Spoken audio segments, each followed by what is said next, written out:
ay itinakda ng Diyos para makagian ka ang wala dyan. Anong religion mo? Katoliko. Parehas tayo. Katoliko rin ako nung araw na ako po yung nasa. Siyempre, usually naman, karamihan Katoliko. Kanya nga lang, may panawagan kasi ang Diyos sa buhay ko. Nung ako po yung nasa Katoliko, hindi naman sa kung bakit ko binanggit ito. Gusto ko lang magkaroon ka lang ng idea tungkol sa buhay ko dati. Nung ako'y nasa Katoliko pa, hindi ako takot gumawa ng kasalanan.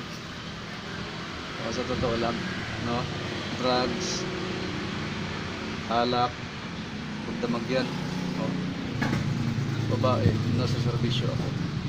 Ako'y naging Air Force nung araw. Kaya lang, sa kalooban ng Panginoon, tinanggal ako ron, umalis na ako ron. Kasi meron pala siya mas magandang plano sa buhay ko. Kasi kapag nanatili ako doon, hindi maganda yung ginagawa ko. Kaya gumawa ng paraan si Lord. At nung siya ay gumawa ng paraan, alam mo kapatid, Sister Joey, 50-50 ako. Nasa bingit ako ng kamatayan.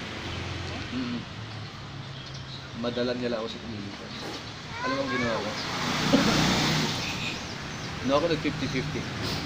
No ako nag-50-50. Mamamatay na. Ano kayong pwede isipin ng tao na mamatay na? Sino ang unang isipin? Panginoon. Diyos na, no?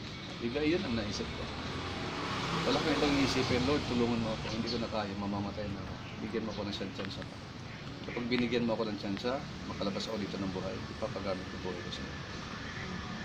Tumugon si Lord. Nung tumugon si Lord, anong gagawin mo? Tutuparin mo yung pangako mo? Yes. Yun yung dahilan kung bakit ako nandito. Kaya from dating religion,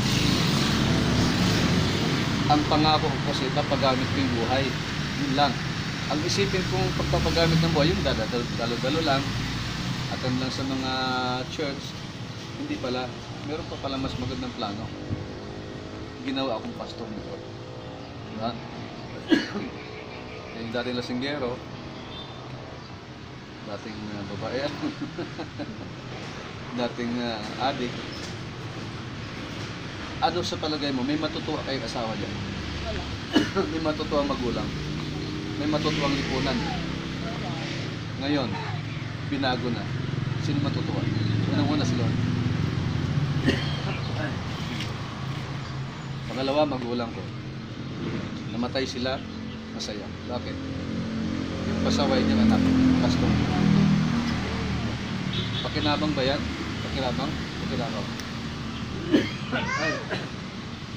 Bigla akong inubo ah. Nahangin ko lang. Oo na. Nahangin ka lang mo. Kaya Sister Joby, lahat ng bagay ay may purpose, Lord. Kaya hindi mo pwede sabihin ang hirap ng buhay. Ano ba, Lord? Ano ba? Nasaan ka ba? Pinabayaan mo ba ako? Hindi naman talaga tayo actual pinabayaan ni Lord. Ang tao lang nakakalimot. No? No, ako inabot ni Lord. Grabe.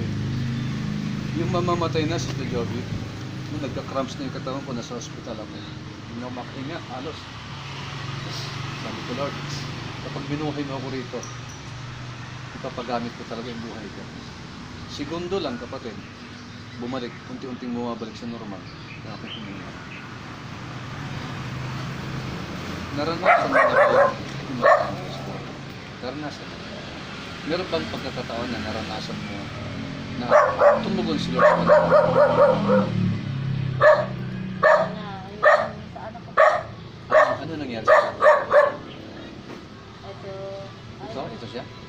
Kasi po pagbubuntis ko po kayo mahina na po yung katawan ko. Parang suso ko na ako. Oo. Kasi parang nahihirapan ako sa pagbubuntis ko. Nahirapan kang mga anak sa kanya. Oo, nahihirapan ako. Sa awa ng Lord, lumabas naman siyang malusog, normal. Isa lang. Ako una kang anak. Sa totoo lang, kapatid, yung isa kayo ng senaryo ng aking asawa. Alam mo yung anak ko ngayon, miracle baby yun. Covenant ko sa Panginoon yun, isa pa pala yan. Sabi ko, kasi bago kami ni Mrs., meron akong natin kasama nung ako sa servisyo pa. Hindi kami nagkaanak for 9 years. No, 9 years ha? Hindi kami nagkaanak. Ngayon, nagkakiwalay kami. After 5 years, nakilala ko si Mrs. After 4 years ulit, nag-settle down kami. So, parang ang tagal, ano? 9 years muna. Sabi ko, paano yan? Wala akong anak sa dati. Baog ako. No, kasi nung nagkahiwalay kami, nalaman ko na buntis siya. No? So, walang problema sa kanya, sa akin. Sabi niya, kung anong kalooban ni Lord. Pero hindi, makiusap tayo kay Lord. No? Manalangin tayo. Magmakaawa tayo. Mabigyan tayo ng anak. After, kumbaga sa nagpakasal kami nung after nung settle down kami, nagpakasal kami. Paano ba ang bilang nun? Unang buwan, wala pa naman yun. Nung pangalawang month yata, nag-PT siya. Negative. Nung negative, kaming dalawa ang nandun. Nabito siya, negative ka. Wala, tuloy-tuloy pa rin. Pangalawang PT, negative pa rin. Sumunod na buwan, negative pa rin. Pero bigyan mo naman kami ang anak. Prayer, 3, 6 p.m.